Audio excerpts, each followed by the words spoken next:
अस्सलाम वालेकुम मलगोरो शहबाज शरीफ और मरियम नवाज یو ډیر غټ یوټرن ایستلې تاسو له معلومه وي چې یو څور ورځې مخکې د اعلان کړو چې موږ به 14 روپۍ فی یونټ په بجلی کې ریلیف ورکو د 0 نواله 500 پر یونټ چې څوک استعمالي هغه ټول لبا په بجلی یونټ کې موږ ریلیف ورکو اوس دوباره اعلان کړ د خپل یوټرن واپس اغشتل د هغه حواله سره د سند حکومت هم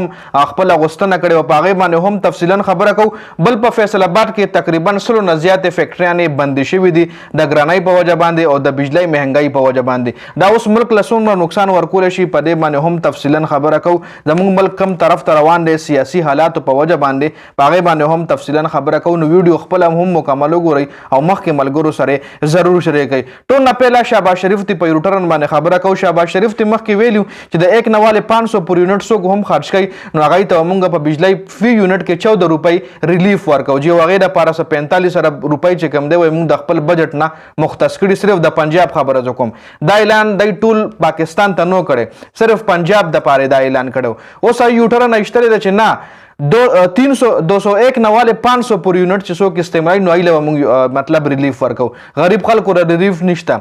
201 نه چې زیات یونټ څوک استعمالي 500 پورې 201 نواله 500 پورې ا دې په منځ کې چې چا یونټ استعمال کړي وي نو هغه ته ریلیف نشته مطلب که یو کس 150 یونټ استعمال کړي ای تر ریلیف نشته که چا 199 یونټ استعمال کړي ای ته ریلیف نشته دی ریلیف غریب د نشته ریلیف چې ملاویږي هغه عمدغه خلکو له ملاویږي چې تا چا 201 نواله 500 پر یونټ استعمال کړی نو دا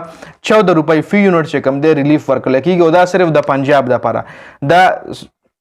صوبای پنجاب د لپاره د کې پی کې د لپاره نه د سند د لپاره نه چې په دی ول د سند حکومت راوچت شوی دی د بلاول بوټ حکومت راوچت شوی دی چې ول د مون خلکو لول ریلیف نه ورکوي نو مریم نواز ولوي چې دا خو موږ د پنجاب د بجټ نه 45 ارب روپۍ چې کم دی د لپاره مختص کړي او دا به دا بجټ نه مونږه د کې د ریلیف ورکو نو هغه ولوي چې حکومت خو د تاسو دی په کار دار تاسو د وفاق حکومت ته تاسو ټول پاکستان ته د ریلیف ورکوي سند ته نه بلکې کې پی کې ته بلوچستان ټول پاکستان ته د ریلیف ورکوي ځکه په وفاق د تاسو حکومت ته او بل سند له خو ضرور زکه ور کوي کراچۍ له خو ضرور زکه ور کوي چې موږ تاسو سره یو ځای شوی زموږ په وجه باندې تاسو حکومت جوړ کړی کوم در سره نو تاسو حکومت هم نه جوړېدو نو خپل کې په دې خبره باندې هم د غی لنجر راغلی ده بل طرف ته په ګرانی په ملک انتهایی پیک لیول ته رسیدلې ده بجلی هم ګرانه هر څه ګران نو فیصل آباد کې 100 نه زیات فیکټریانې چې کم دي د ګرانۍ په وجه باندې او د بجلی په وجه باندې بجلی یونټ ډیر زیات ګران شوی دی هغه په وجه باندې بند شوی دي اوس تاسو خپل سوچو کوي چې دغه 100 فیکټریانو کې به څومره ملازمینو کار کولو چې یو فیکټری کې تاسو 500 ملازمین هم